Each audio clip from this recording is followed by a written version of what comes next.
Just waiting for everybody to get on. It's 6 in the morning out here. Pretty excited to talk to you guys about anxiety today. There's some really cool stuff. Oh, I could tell you on Sunday, so it would be your guys' Monday, but it was on my Sunday. Me and my brother were out just driving around because we were going to go deliver this board my grandma made to one of his friends. And on this road where we have to drive on to get there, it's called Crestwood Road, and it kind of winds a little bit and it goes up the mountain.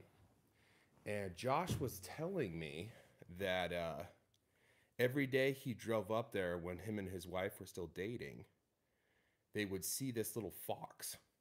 This little fox would come up out of the brush and it would go across the road. And he's like, I'd see it every single day. So he would go up and he'd just see this little fox. And, like every night. And it got to the point where the fox was getting kind of nervy, a little bit cocky. And so it would come up and get in the middle of the road and it would just stare at the car and not move. And so you'd have to honk at this fox to get it to leave. Well, a couple months went by, and Josh said that one day he was driving up, and at the side of the road, there was this little animal wrapped in a towel, and he saw the little red tail of a fox sticking out, and that fox had gotten hit by a car. And so he told me that, and I was really bummed out. I was really sad because you have this little animal that you get to see every single day, and he was telling me about it while we were driving, and we just happened to be on that same road while he was telling me about it. And while we were driving up, right in the meadow, there was another fox. So it was kind of cool because it means that it had some brothers. Because we were looking up, we're like, oh, why? What is this fox? And they said if you see a fox in the late fall or in the winter, right now it's winter in Utah, that means it's a juvenile. It's a little baby fox, and it's trying to find its own way. So I think this little fox cub was related to that. So it's nice to know that not all the foxes are hurt down there, and that some of the foxes are okay. Shaniqua says hello. Well, hello, Shaniqua. But yeah, isn't that cool? I was so happy to see that. We found out my grandma has a couple of pair of binoculars in her car. So we've been doing a lot of animal watching lately. Well, it's 5:57, but you know what? I kind of want to get started. So me and my dad. It's cool to have my dad back. We're gonna talk about anxiety. Um, and I've had a lot of people ask me and say, "Well, everybody gets anxious sometimes. Everybody worries. Being worried doesn't mean you've got something wrong with your brain." That's exactly right. The difference, though, of what we're talking about is anxiety. There's anxiety, the feeling, and then there's an anxiety disorder. And an anxiety disorder, what's happening in your brain, there's a part of your brain that picks up some chemicals that turn it off so it can't pick up anything that stimulates it. So like dopamine or adrenaline, all what was that? 肾上腺素嘛. All of those things going in your brain, the receptors are on and it picks it up, it makes you alert, it makes you focus, it makes you be able to be scared enough to be able to move or fight. But when another chemical comes in, it's called GABA. When it comes in, it shuts off the things that pick up that signal.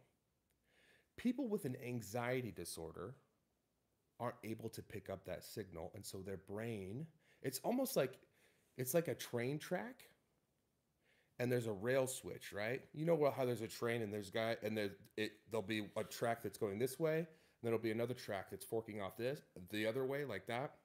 And there's a little switch, and it'll change the direction of the track. One direction of the track is alert and anxious and ready to go. The other one is calm down because it's cut off that signal, right? A person with an anxiety disorder is someone with a broken rail switch. They are stuck in an alert and worried state. My mom has anxiety. In fact, all of the kids in my family have anxiety. But my mom, she described it so well because we were talking about it last night. She said that if having anxiety feels like you're tied on to train tracks and a train is coming and there's nothing you can do about it.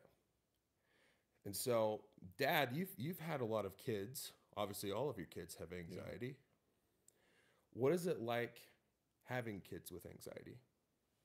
Well, one thing I don't know what it's like to not have kids with anxiety. So, as we'd mentioned, we got five kids. And all of them have anxieties. You know, some of them have anxiety, depression. Some of them have anxiety, ADHD.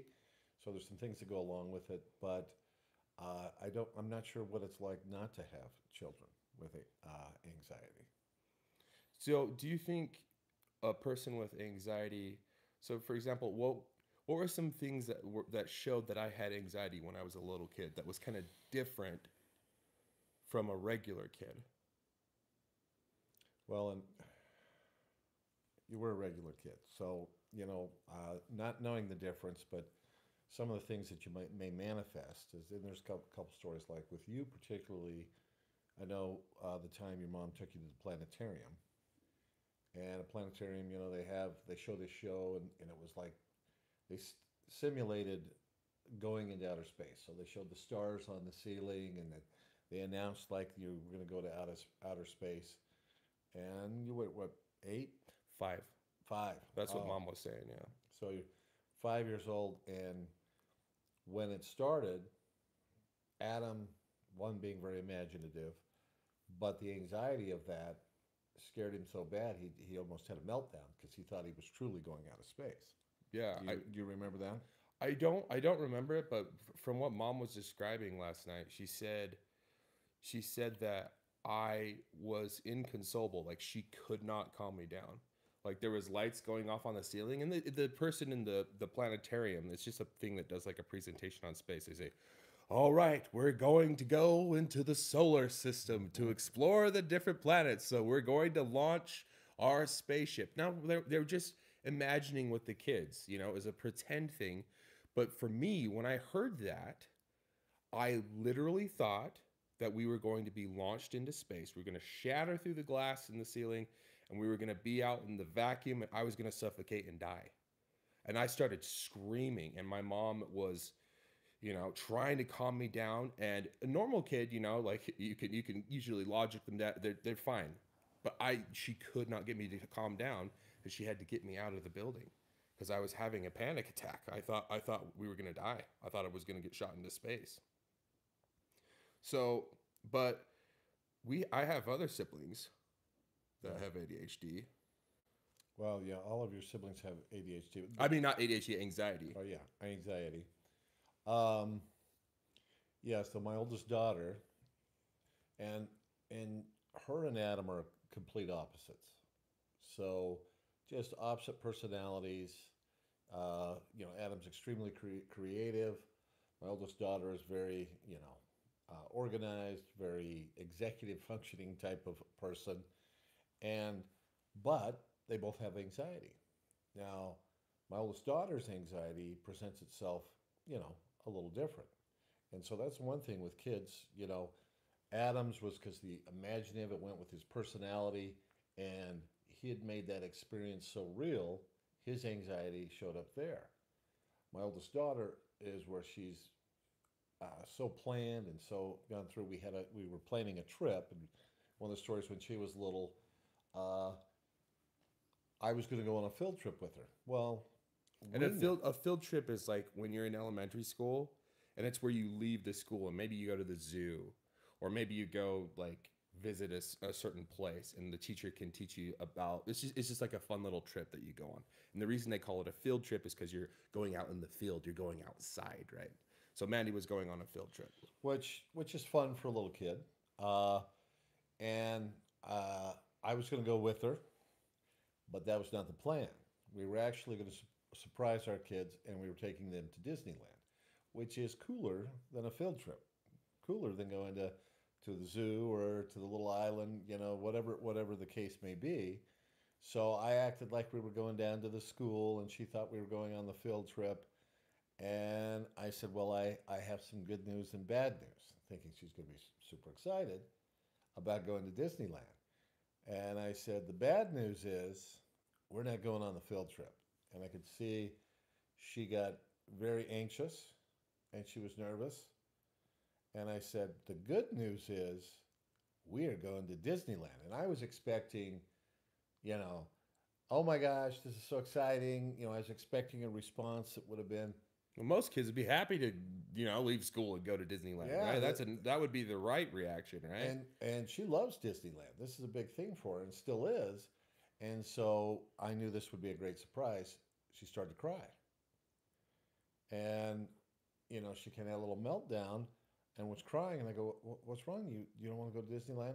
And it was about, because with her anxiety, she's very controlled, a little OCD, that I control my situation. And now all of a sudden, it wasn't she didn't want to go to Disneyland. It was the fact that plans had been changed. And she wasn't in control of the plan. And all of a sudden, making that adjustment from what I thought we were going to be doing to what we're going to be doing, even though what we're going to be doing is way better than what we thought we were going to be doing, it still caused anxiety in her. And she had to have, it took a little bit to kind of get the adjustment through. And so, I mean, like, wouldn't you say, like, that's probably a misconception with a lot of people? They think, well, a kid with anxiety looks a certain way. They have certain traits. Yeah, no, and that's why with my two oldest, Adam is our oldest. His anxiety presents one way, and his anxiety, especially with the ADHD, might present. I didn't turn in my homework. I didn't get. I forgot to get this done, or I may be a little impulsive. My oldest daughter, straight A's, got everything done. You would look and say, "Oh, this is the perfectly behaved child." Yeah, this is the child that you would want to have. This is the kid that has the straight A's, does everything perfect, gets all the stuff done, and you'd say, "Oh, well, this child doesn't have any problem." Truth is both had anxiety. Anxiety, one, I didn't get it done, presented, or maybe with your creativity that you thought that the building was going to take off. Yeah, imagining things, thinking something's going to happen that's not going to happen. Having disproportional worry to what's actually going on. And I think with the ADHD too, it's really common. I promise I'm not just making up a bunch of diseases to get clicks. If you have ADHD, it's really common to have comorbidities. What that means is you'll have more than one disorder because they're all linked together in your brain. So you could have ADHD and anxiety, you could have ADHD and depression. I happen to have all three. I've got the trifecta.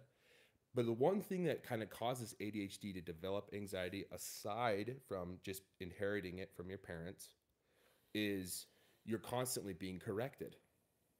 And you're constantly making mistakes, and it causes the brain to get into a really alert mode. So you go, oh my gosh, I really don't want to forget something. I really don't want to forget something. And a lot of the times your brain just checks out with the ADHD.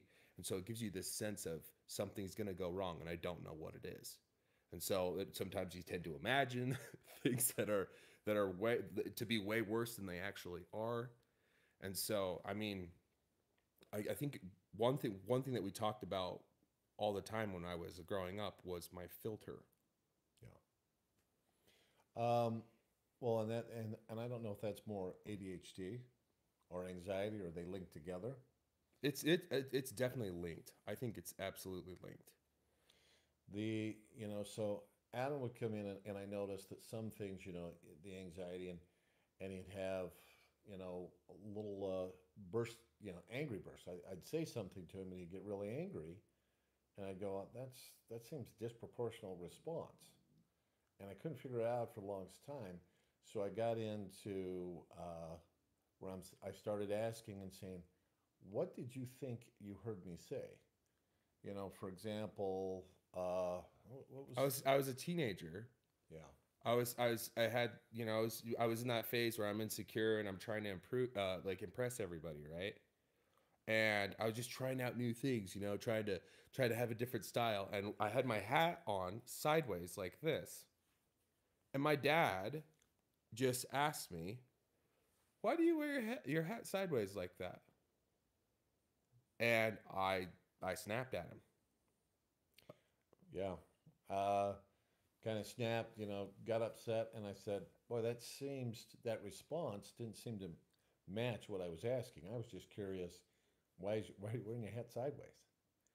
And what were you thinking?" And when my dad said that to me, because it was like a really, I was like, yeah, I was like, I can't even remember what I said. It was something really mean though. Like I was, you know, poking back, like punching back when my dad said that. But my dad asked me what I was thinking at that time. When my dad asked me, "Why do you wear your hat sideways like that?" I interpreted what he was saying as, "I think what you're doing is stupid, and I think I'm embarrassed of my son." That was what I was hearing when my dad said that. And because I had that fear of my dad being embarrassed of me or my dad thinking I'm a loser, I masked that fear with anger. And that's usually how anxiety is manifested in kids. Is you'll usually have an angry outburst, you know. And so that was I was attacking something that wasn't actually happening. My dad wasn't saying that. And so my dad asked me, "Well, what did you hear me?" I said, "Well, you think I'm stupid. You think what I'm doing is stupid." And you told me that's not what I'm saying, bud. I was just curious why you're wearing your hat. I'm genuinely interested in why, like what that does for the style. It was a genuine question, and because of the anxiety, what I was hearing was getting twisted into something that wasn't actually going on. But in my mind, that was absolutely what was happening. And I think that's one of the hardest parts of anxiety. And you'll see that with a lot of kids. I mean, we'll have Annie come on later and talk about her anxiety. But I do think we could talk a little bit about, like, when she was little, there was a lot of anger with her, you Yeah. know? Well, let's stay with the filter a little bit because Okay. this was when I first noticed, because when I was asking the question about why do you wear your hat, I was thinking, oh, did you see somebody else? Is there a sports guy? Is there a skateboarder that wears his hat? Where did you pick that up? Who wears their hat like that? Who were you trying to emulate? And I was just curious. He wanted to get to know my little world, was what Yeah, he was trying to do. I was trying to find, oh, so who you could, because I grew up and I would dress or look like my sports star that I wanted to look like. So I was trying to connect, and so I got this outburst and I did see, and I realized, that, and I just go, man, what did you hear me say? What did you think I was saying? And then when we had that, that's when I kind of came up and I says, your filter, and what I mean by that is a response comes in, and the filter, you change the response to "you think I'm stupid." I'm saying, "Why are you wearing that? Who you emulating? I'd like to connect." He's hearing, "You look stupid and you embarrass me." So the filter that comes through changes what the actual conversation is. So from that experience and others, when I see Adam, or respond and getting to know him, I will say, "Bud, I think your filter's off." Yep. And it still happens, you know. There's still times where I'll misinterpret something and I'll be in that anxious mode, and my dad will say, "What did you think I said?"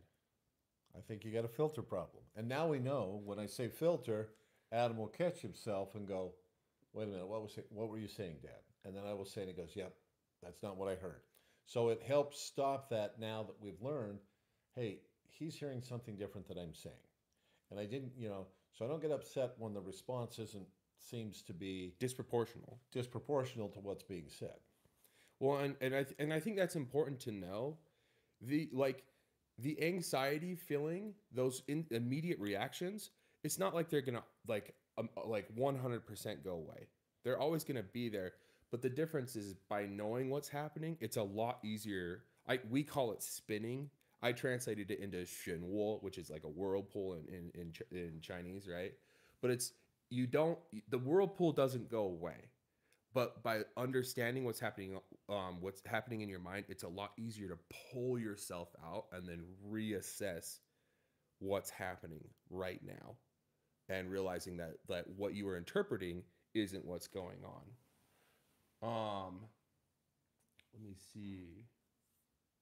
Let's see. Yeah, we got Koshin says 跟大家打招呼, and then let's see. Oh, and then Shaniqua said that there's 就会有自动翻译了. Yep, there'll be some automatic translations that come on if you're having a hard time following. So don't worry about that. And then somebody also said that it was a little too much to the right. Let me see if I can get that turned a bit. Sorry about that, guys. Is that better? But anyways, we when it comes to anxiety, I think it's really important to understand, like I was just saying, is learning how to pull yourself out, how to get yourself back into that position. And even though we were talking about with how it was when me and my sister Mandy, or like when me and my sister, what we were like when we were kids, those things still manifested when we were older. Yeah. And it's, yeah. So let's take Adam and my oldest daughter. They, we told anxiety presented itself differently, and it kind of continually it goes within their personalities, and it can, uh, in some ways, it could be a superpower. In that you're looking, anxiety is there, and it's been genetically and biologically passed on because it protects us. Uh, Kind of in where, let's go with my oldest daughter. We'll tell that, and then talk about you when you were in there. But so my oldest daughter, she'd always been, straight A student, very successful. She got into college, a very difficult college to get into. She was going into the business finance program. And it's like the third best in the world. It's a top program, It's yeah. highly ranked, and they came in, and that the first night they presented and told them how hard this was going to be, and this is a difficult program. And she called me, and she was very upset. She was having a little bit of a meltdown. She was crying. She said, "Dad, I can't do this. I don't know what I'm going to do." And I had noticed, she had had anxiety, and we'd even talked about maybe getting some medicine to But help. before that, she didn't want to do meds. She did not want to do She did not medicine. want to do meds She at all. says, "I've got this," but I'd asked her a couple times if she wanted to try it, and she had said no. And so she was having this meltdown, and we were able to walk through it. And because she's very logical, and I said, "Okay, we know you can do it because you've always been able to do school." And that's it's that disproportionality Yeah, again, right? She's always had good grades. She's always been amazing at any job that's given to her. Like, she's always been able to do an incredible things that most people can't do. But the anxiety that she was feeling was disproportionate to what was going on. She knew, like, we all knew that she could do it, but her brain was telling her like this is impossible. yeah, and so that's what we walked through. And we just said, "No, you should be feeling anxiety. This is a tough program. It's going to be hard." Okay, so to feel anxiety is normal. I said that's normal. But here's the truth. You could we as just as Adam was saying, you've always been able to perform. So this is not a reality or a reaction that is based. It's disproportional to the anxiety you're feeling. So you go back and go this, and I said, so anytime you're feeling a disproportional anxiety to the thing, not that you shouldn't feel anxiety. You Yeah, should feel. anxiety's good. It protects us. But does it match what's actually happening? Yeah, is this something that's so overwhelming that you've never been able to do? No. Is it going to be hard? Yes. So to proportionalize that and put that into a place that's in there, we had that conversation, and after we got done talking, that's when she decided to try some medication, and that's helped. And she treats her as an adult, and she's extremely successful, and she's treated that with some medication and exercise.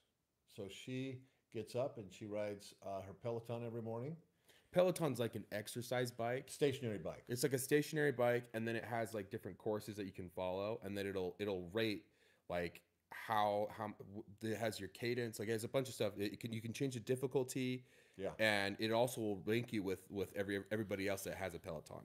And she uses it so much, she's like in the top like 0.01%. Like she's yeah. really So she'll hit that very hard, and she said it's critical because she has a very stressful job. So she's in management at a tech company, and she manages their teams across the world, and so there is legitimate and there's a reason to be anxious. reason to be anxious. She has products and programs, and she's got to go. So there is real stress at work, but she's able to manage that. One, she takes medication, and two, she does it with the exercise. And she says, "I need to do both to keep that in proportion." So that's gone in. It's honestly probably helped her be successful because she knows she manages it. Adam, when you were, what we were I about was 18, 18. Yeah. his manifested differently. Again, more creative in there. We had went to Idaho. He had stayed home here in Utah. We went up to see my mom when she lived in Idaho, and he called and he was just stressed out. He said there was a black hole, and it sounds ridiculous, but it was real to him that it Yeah. was going to destroy the earth. Yeah, I was reading it all about black holes, and I got myself in this whirlpool thinking that, oh my gosh, because they said like, well, there's this our planet is coming up against a black hole, and we've never seen anything like this before. And the way the article was written to make you afraid, because that's how you sell stuff, right? And so, but I was just thinking, oh my gosh, yeah, and I got myself, the more I read about stuff, and I was making it worse and worse. It's almost like when you go on the online, if you're feeling you have like some kind of symptom and you go and try and figure out what it is, it always ends up being cancer. Like, you know what I'm saying? And so I convinced myself that there was gonna, which is so ridiculous. It's actually really funny. Like when you look at it now, but I was convinced that was gonna happen, what's hilarious is I didn't understand everything I was reading, and I thought I was. And now I know, like our galaxy actually has a black hole in the middle of it. We're fine. It's not a big deal. But at the time, I thought, oh my gosh, oh, that means we're gonna die. And so I called my dad, but I'm essentially saying goodbye. you know? Well, and when you got it, I'm going. My first thought is, what is this? Is ridiculous. Yeah. We're not going to be destroyed by a black hole. But I could tell by the tone of his voice, he was truly panicked and truly in there. So I said, well, and again, I used kind of logic. I said, why do you think this? What have you been looking at? I said, I've watched the news. Nothing's going on. Here's what would be going on if the Earth was in danger. We would be getting alerts. This would be on the news. It would be on the news. I mean, there would be a lot of work. They would be telling you where to go, how to do this. And I said, it's not happening.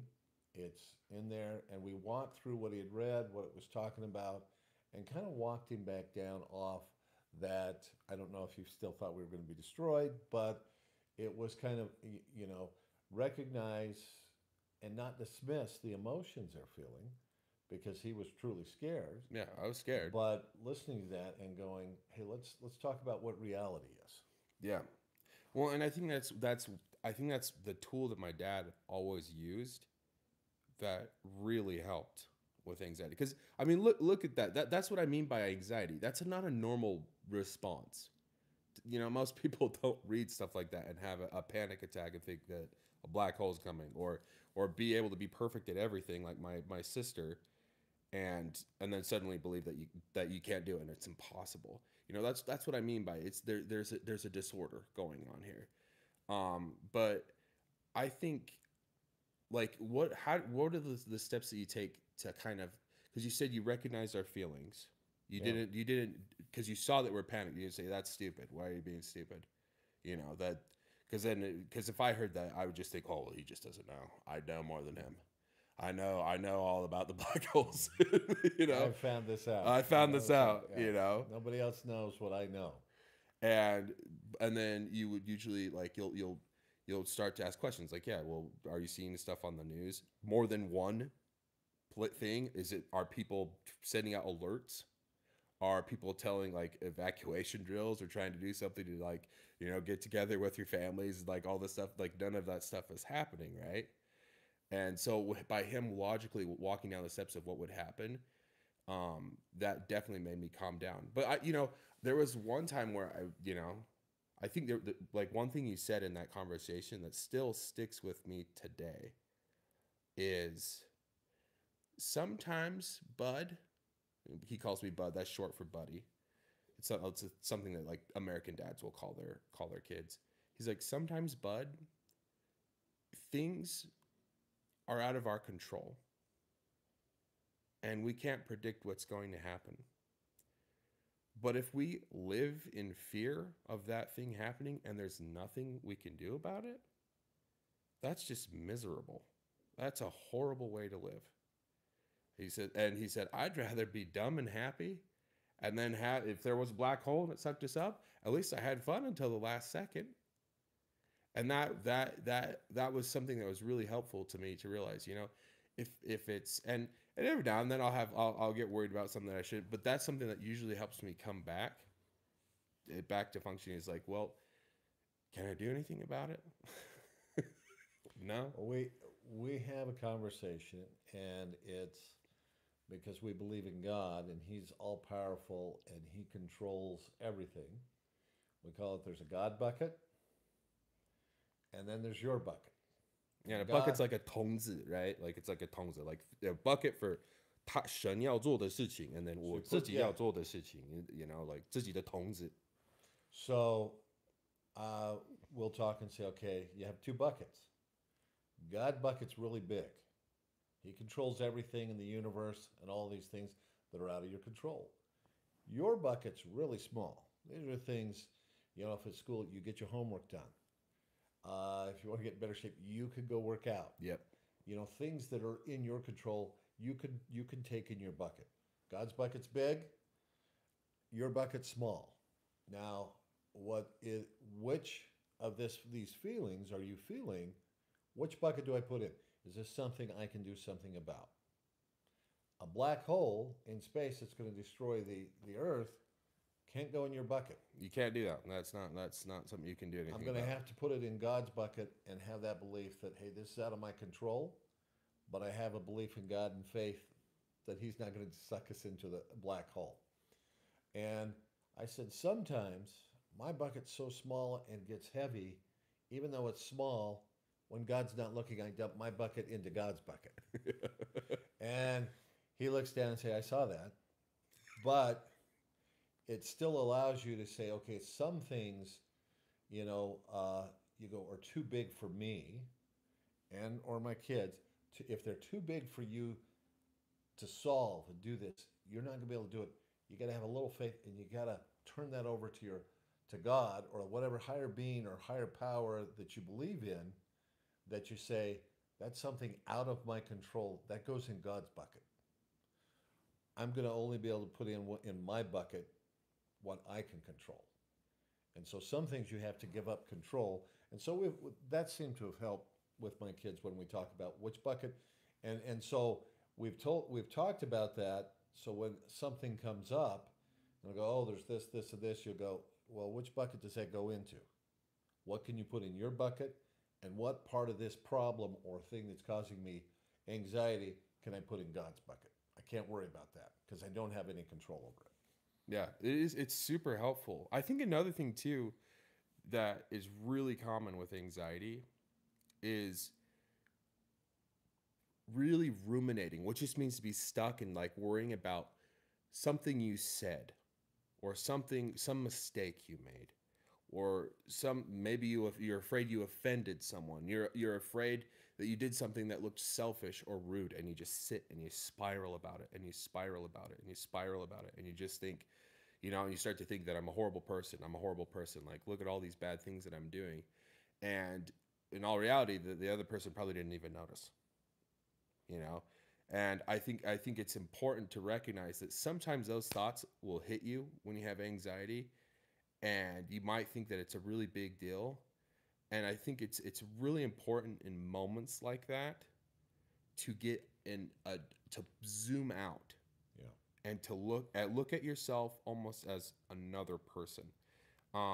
You know, I whenever I would have moments like that, you know, there's plenty of times where it's like, oh, I shouldn't have said that. I shouldn't have. And sometimes it's things from like 10 years ago to people that probably don't even remember me, but I'm still thinking about. And what I'll usually do is I'll pull out my phone and I'll film myself. I'll record myself and I will say everything that I'm thinking and feeling, no matter how stupid it sounds or no matter how weird it is. I just record all of it down. And then I finish the recording and I look at and then I go and I watch it. But before I watch the video, I always try and shift my state of mind into I'm listening at the way that I would listen to another person. You know, because it's always easy to clean your friend's room up, right? It's always your own room that that's the hardest. And so you're always kinder to other people than you will be to yourself. And so when you record yourself, it creates that illusion that it's another person. And so when you listen to yourself talk, you're able to have compassion for this person. You're able to see, oh, this person's charismatic and they have all these really cool things, but it also allows you to see the things that are off, the things that are wrong. But because you have that compassion, it doesn't mean that that person is a wrong person and doesn't deserve to exist. And by being able to hold, yeah, I did some things that I probably should do. There's also some points that I do have some points on some other things. And it allows you to be a lot more calm and to accept the things that you've done wrong and to realize that this doesn't mean you don't deserve to exist. It just means that there's some things we need to adjust and there's some things that we can learn from it. And everybody has different ways to do it. My mom will write a journal. She'll write down everything she's feeling, no matter what it is, and then she'll wait a little bit and then she'll read it, and it allows her to have that zoom out effect and see what actually is happening, what she's actually feeling. And she swears up and down by it. She says she needs her journal. It helps her a ton. And so I think it's a huge thing that a lot of people, you know, need to keep in mind when you have that. And I think that's one of the most crippling parts of anxiety is just worrying about doing something wrong, you know, or letting people down when in all reality, like, we're all going to make mistakes. That's just going to happen. Well, on that, you know, that you made mistakes, you said something, you spit on things that have happened in the past. And so when we're having those discussions, it's like, okay, yeah, maybe you did say something wrong. Maybe it was a mistake. Maybe okay, it's happened. You can't go back. We don't have a time travel machine. We don't have a time machine to go back and redo it. Okay, so you're here now. What can you do about that now? And so this is, you know, maybe it's with your kids. I wished I wouldn't have done this. I wished I wouldn't have said this. Okay, if it was said, it's said. I can't go back and change that. Okay, we're here now. What can we do? And what are the actions? Do I need to apologize? Do we need to move forward and not continue to beat yourself about what was done in the past, but say, hey, we're here in the present. What do I need to do and from here? I think that's helpful as well. Yeah, I agree. I think a lot of the time we get stuck and we want to punish ourselves, but that doesn't help anyone. Hurting yourself and feeling and thinking yourself as a loser and wanting to punish yourself, it doesn't help the person that you offended if you did offend them. You know, sometimes the mistake is a real mistake, but that doesn't help. Hurting yourself in the present for something that you did in the past, it's never going to help. You need to realize that what I did was wrong and move on from it, because if you don't, it's going to be really painful to move forward. Um, let's see. Let's read. Can't. Judah said 找不到. Oh, what do you mean? What do you mean 找不到? Let me know. I'll be able to help you find what you're looking for. Kent said 爸爸讲的好好. Yeah, I think so too. I think my dad, he's really good at communicating ideas. And then let's see. And then Kent said 跟大家打个招呼. Yep. What's up, everybody? How you doing? But yeah, I think I think a lot of the time, especially life is kind of, especially anxiety. I think one of the things that gets people in a lot of trouble are what has gone to therapy, and she's talked about the 3 Ps. So the 3 Ps are it's pervasive, which means pervasive just means the thing you're worried about is everywhere. So for example, let's say I have a zit on my face. Pervasive means I think everybody in the world is focusing on the zit on my face and how gross it is and how ugly it makes me look. Like, so I think that is their number one priority in their life, that they're focused, like they're noticing it, that it's affecting everything. It's the reason I can't get a job. It's the reason my grades are bad. It's affecting everything. The next P in the 3 Ps is personal. So let's go back to the zit thing. People are pointing out my zit because they don't like me, and they want to make fun of me, and they want to embarrass me. I think that is, yeah, everybody is just focused on that, and they just have a problem with me, and so that's why they're pointing out my zit and they're making fun. And another and usually like people with anxiety, when you're walking down a hallway, you see 2 people laughing, and maybe one of them like looks at you like really quickly and then is laughing again, you'll automatically assume they're joking about me. When in all reality, that person was just probably looking around while they were laughing. Has nothing to do with you. So it's personal. Oh, it's they're attacking me. It's directed at me. When in all, no, it's not. The third P is permanent. So if we go back to the zit analogy, that would be, this zit is never going away. It's always going to be there. It's always gonna happen. Like I'm always gonna be ugly like this. I'm always gonna be gross, and then usually it'll like amplify. So because I'm always gonna be ugly. It's always gonna be gross. Nobody's ever going to love me. I'm never gonna be able to get married. I'll never have kids. I'm gonna be alone, and I'm gonna just have 5 cats, and nobody will be my friend. That's permanent. And this is the thing with anxiety. All of those 3 Ps are false. They're wrong. That is not what's happening. In fact, the zit will go away.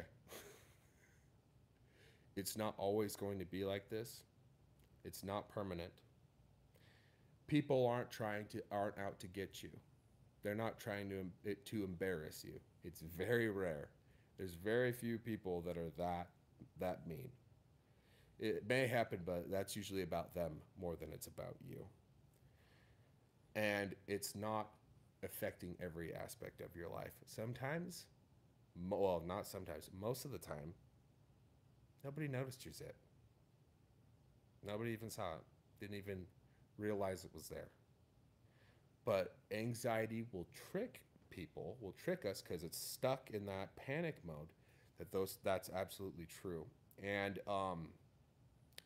my other sister, she's a special ed teacher, and she has a boy with Down syndrome named Lance that she works with. Now, Lance has some anxiety as well. He's got some anxiety and a little bit of, so a little bit of I'm not sure if he's diagnosed with OCD, but he has some very similar like things that are similar to OCD, like tendencies. And anytime you bring up death, or if you bring up, you know, like something that's happened in his family that's caused contention, like politics, he'll kind of have a little bit of a meltdown. It's really scary. Or if he makes a mistake that makes him feel like the people around him are mad at him, he'll get stuck in that thinking pattern. He'll start to cry. He'll start to say, everyone hates me. Why am I so dumb? Why am I so bad? Which is really sad to watch with somebody that has Down syndrome say that. And we took him up to a place called Park City. It's a big skiing place, and we got on the lift. And there's the lift is where you sit on it, and it takes you up to the top of the mountain. You can ski down. In the summer, they have these slides that go down, that are made out of concrete that you can ride in on a little, like, it's like a little cart that you could get inside of, and you can go down on those slides. Well, my sister was trying to film Lance while she was going down.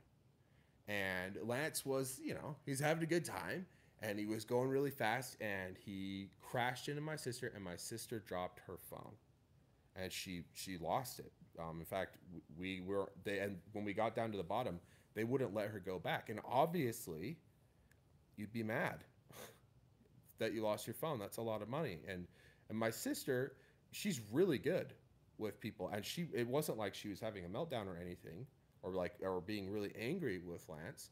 She just was disappointed, and just like, it's okay, Lance. That's like what she said to him. But Lance was picking up on the disappointment, and then he started spinning. Again, my sister's response she wasn't freaking out at him or yelling at him, but he thought she hated him. She was never going to talk to them, and for him that was really scary because she's one of his best friends. He loves her. He wants to be around her all the time. And so he kept apologizing. He started crying.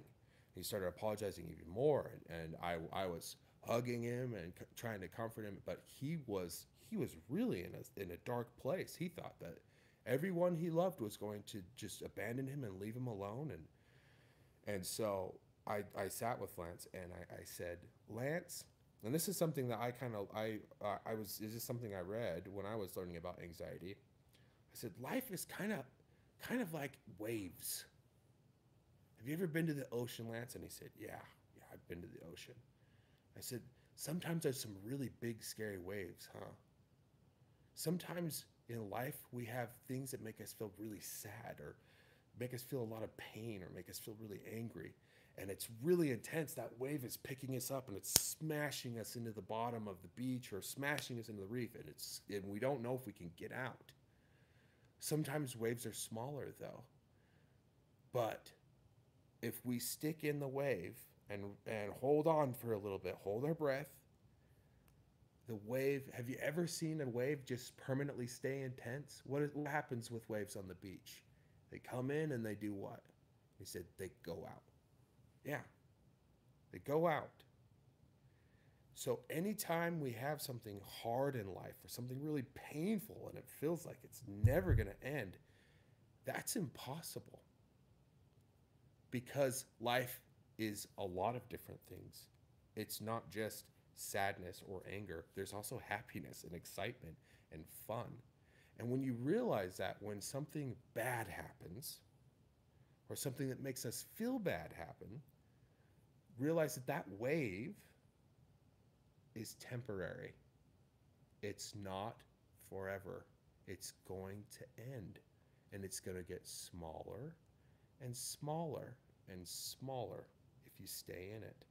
And so we were talking about the wave. I says, how big is the wave that you're in right now? It's really big. It's really big. It's really big, Adam. It's really big. I was like, hold on. Hold your breath. You're almost there. And then I said, how big is it now? He said, it's still a little smaller, but it's still pretty big. Okay, but it's smaller. It's smaller. Did you notice that it's smaller? And he's like, yeah, it is smaller. And we did that. And about 20 minutes later, I was like, how big are the waves? They're just up to my ankles. And I said, remember where you were 20 minutes ago? You thought that these feelings would never go away, but they're gone now. He's like, yeah. I said, so just remember when you have something really intense happen, it's not forever. It's going to be okay. And what's cool is now if he has something intense happen to him where he's feeling really scared, he'll say, I'm feeling a wave. He'll say, I'm feeling a wave. And that's, but the cool thing about that is the reason he's saying it out loud, which is actually really emotionally intelligent, especially for someone with Down syndrome to say, he's reminding himself that this isn't permanent, that this is not going to last forever. And it's helping him stay in the moment. And what's cool is it's making him more confident when bad things happen, and it makes him a lot more able to deal with bad things when they happen. I think a lot of the time when we experience anxiety, the more we go through things and come out of them and find, and we think, oh, we're in the dark tunnel and there's no light to be seen. The more tunnels we go through, we realize there's always a light at the end of the tunnel. It will always get better, and that makes us it makes us much more brave when we encounter those things. And then the more we're able to do that, the much more manageable anxiety becomes. But so let's go through some of the things. So Kent said, so the most important thing is to fix problems and keep going. Yeah, I would say so. But I specifically by what my dad was saying, what can you actually do? Yeah. I think that's, just kind of go through that. If you've got a problem, assess it, and or help your kids assess it. What can you do on this problem? Because sometimes worries are about things bigger than what you can control. You got to put those, like I said, back into the God bucket. And what can you focus on? And I love those three P's, because anytime your children come to you or you're feeling it, either or, uh, blanket statement, always going to be this way, never going to get better, everybody hates me. And those blanket statements are going to say, well, let's walk through this. One personal, it's not all about you. Some of this might be somebody else's problem. It's not something you did. They're behaving and their behavior is about them, not about you. And so you can kind of walk through that. It's not pervasive. Just because you got a bad grade on a test, you're not dumb at everything. Everything's not going to be bad. You're not going to flunk every test. It doesn't cross over. I can't do anything right. No, that's not true. And sometimes I would help my kids go, you're really good at this, and remember you did this right. And kind of pulling them back to show them that it's, hey, just because you have one failure or one mistake, it's not a mistake across everything you do. And the permanent, as Adam was talking about that wave, this is what you're feeling right now. But I promise you that it's going to be different at some point down the road. That it will get better. It always gets better. I think, what was that, your coach that you had in high school that was ripping into you and it was starting to affect you? And you didn't even have anxiety, but you told me that story, and that actually really helped me with realizing that when somebody's being like having like this blowing up at me or yelling at me, instead of taking it 100% thinking it's all my fault, it's this, if I was a better person, this person wouldn't react that way. Well, yeah. That's, I got to clean it up because it was coach language. Yeah, coaches like to swear in basketball, right? So I made the varsity team when I was a sophomore. Nobody had ever played. So I was playing with kids 2 years older than me. And they had been playing together for 3 years, 3 years, and I'm trying to learn the plays. And so I was brand new. I'm younger than they are. And he just started yelling at me. And he was, everything, we can't even run a play with you on the court. And it was just berating me over and over. Berating just means like just going after somebody, not even like giving them a little bit of a break. Just keep telling me how going bad after I them. was, and he had told the one guard, if I'm not looking at the ball, to throw and hit me in the head with the ball. And so it was on this, and it was going, and it was rough. And he's in my face, yelling at me, and he goes, "Do I make you nervous?" And I said, "Matter of fact, you do, and it makes it very hard for me to play my best when you're always yelling." And I turned and I went over and to shoot free throws. I left, and I could tell it bothered him because he needed me to be good. He couldn't. He knew that, all right, the way I'm coaching this kid is not working, and so he was worried about it. So he thought about it, pulled me back over, and he said, "One thing I want you to remember." He said, "You're here because you're really good. You're playing with kids that are 2 years older." He said, "And anytime you're getting this criticism, you need to know that your value is here. You're on the team because you've made the team. And you need to say," and this is where I have to edit myself because this language, this little Jerk. jerk, yeah, Yeah. didn't use jerk, but this little jerk isn't good enough to get me down. And you go out and play your game. He said, "Respect me, but know that I'm not good enough to get into your head." And that was very valuable because, quite honestly, at an early age, I've never met a bigger jerk than my basketball coach. And when somebody's coming at me, I assess, is this something I'm doing? But if they're just being a jerk, I will take it and say, "You're not good enough to get me down." I just say that in my head. And that was helpful. So even at a young age, having a jerk coach was really helpful long term. Well, and this guy really was super mean to my dad, you know, like, and later on you found out he had a drug problem. Yeah, he had a lot of problems. He had a lot of issues, right? Like a lot of issues, and so all this rage that he was throwing at my dad, 80% of it, and this is something that I always tell myself, 80% is them, 20% is you. And so what you're hearing, dampen it down, like tone it down to 20%.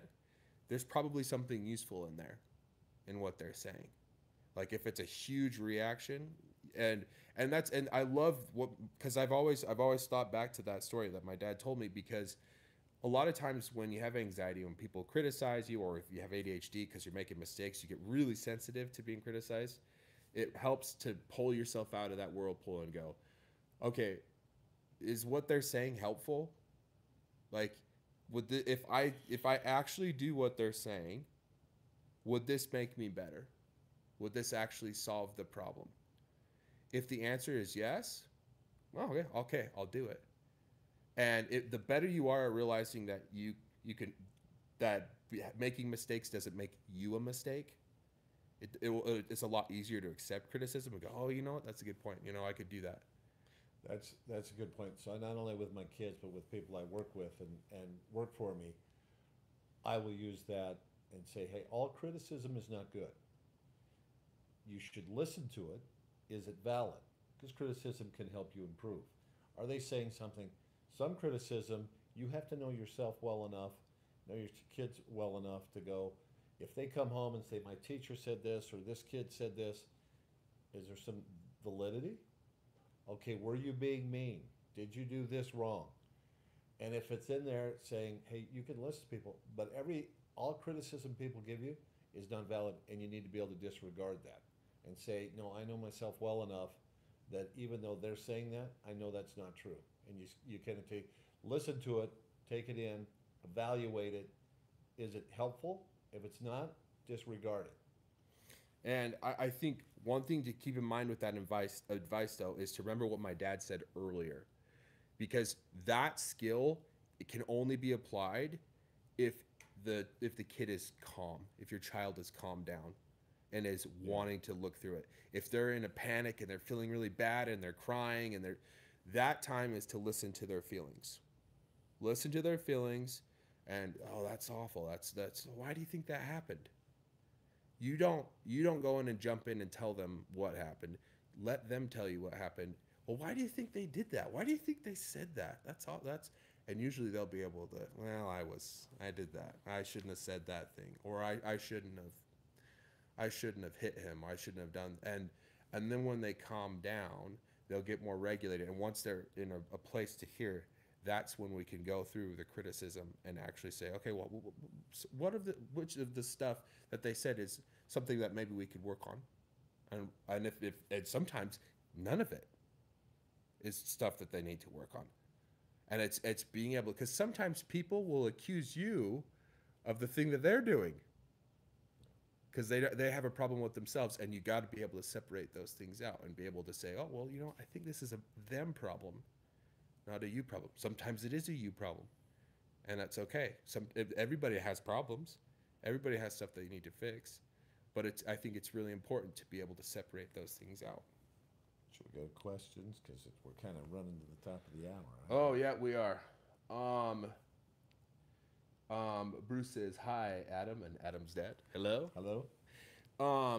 I had one email from someone, and I thought her question was really, really good.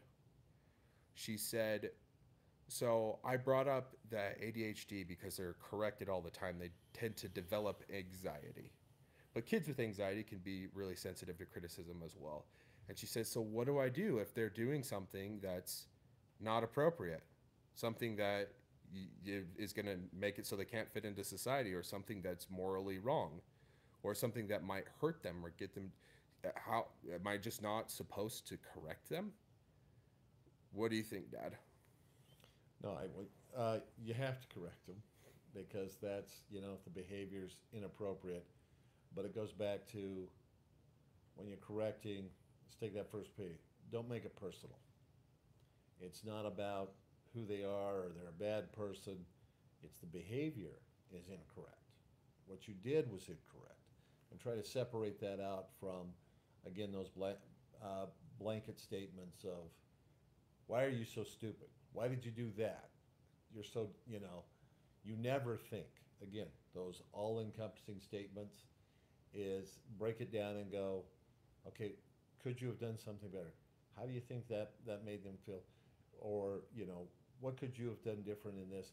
And you take it from you're bad to what you did was bad. Let's talk about that, and what are the consequences of your action, and separate that action or mistake from the individual. That it's not about them and it's not personal. That's the way I think to address it. But you do have to correct it.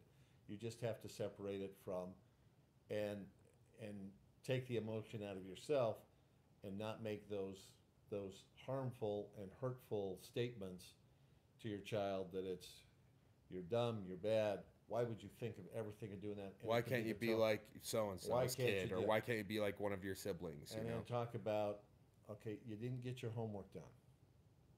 Instead of saying, you never turn your homework in. Well, they do sometimes. Yeah, sometimes. So you go, what could we do, and what are the consequences? Your grades would be better. Is there something we could do to change that behavior? And then you isolate it from you're doing something bad to this behavior could be changed. The behavior is what you're really looking to change, and not encompassing that it's a personal attack against them. Well, and I think too, like just kind of stacking on top of what my dad said, one thing my dad was really good at is not taking it personal, meaning understanding your child isn't doing this to make you mad. Like, and sometimes we'll know it here in our head, but we won't know it here. And sometimes that's because we're just reacting instead of stopping and saying, why am I feeling this way? And if you can realize, oh, maybe this is making me feel anxious because I didn't turn my homework in when I was a kid, or I had a brother that did that, and my mom and dad were always yelling at him, or I had, my parents weren't responsible, and I don't want my kids. Sometimes there's another reason, and that makes us get really anxious and makes it more personal. I think another thing to keep in mind too is how, like when correcting a kid, make sure that the proportion, the bili of what they're doing right and what they're doing wrong is appropriate. If you're yelling at them for 4 things they did, and you're only saying one thing they did is good, they'll be trained into thinking, I can't do anything right. And so being able sometimes, and I think part of that is just understanding where your kid is at. What can they do right now? I'm not saying that you never have to give them any responsibilities, but you got to start somewhere, right? And so, like, if your kid is not, turning their homework in, or their grades are bad, maybe we first focus on getting the homework home. And once that's a habit, then we focus on getting the homework to school. And then once that's a habit, now we're going to work on finishing the homework. But it's where is your kid at, and what are they capable of? It's okay to have, because growth is where it's just above your ability. So you have to push to break your limits. But if it's way above your ability, that's just going to cause the kid to be discouraged and think that they're not good at anything. And so I think, and I think a huge way to keep yourself in check is to realize that when you look at other kids and other parents and what they're doing, what you're seeing is their outside. You're seeing what they're presenting to the public. Don't compare your insides to other people's outsides. You'll always lose. And so, yeah, well, that's it for today. I hope you guys enjoyed talking about anxiety. And let me know, like, in comments or emails, if you want to hear more about anxiety, because my whole family has it, and my sister Annie has a lot of really good stuff on talking about how anxiety is linked to anger. It's actually really eye-opening. She talked to me about it last night. I think it'd be good for everybody. But yeah, we'll see you guys in the next live stream.